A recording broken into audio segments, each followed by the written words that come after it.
President George Q. Cannon said the subject of home manufacturers introduced this morning caused a vibration in the hearts of all who were interested in the welfare of Zion. We had gone along with the stream for years. There had been a market for our produce and the building of railroads and found employment for many hands. But this was now stopped, and our grain market was glutted, and there were thousands of people unemployed.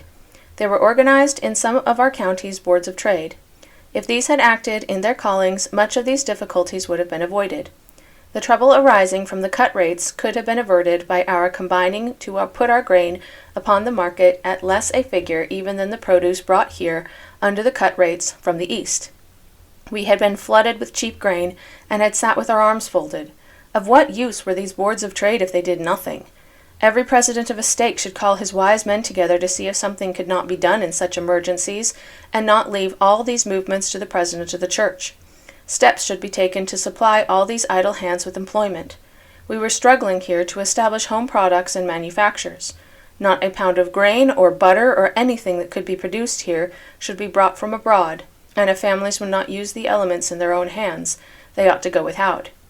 If we would all be determined to buy that which is made at home and not patronize the foreign products, we could all do something to promote the general prosperity. Patronize those who do patronize home industry.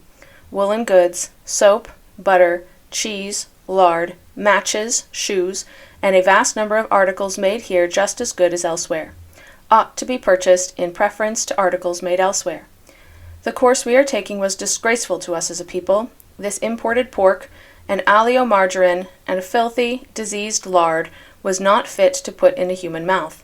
Patient attention should be turned to these things, and our efforts should be turned towards making us a truly independent people.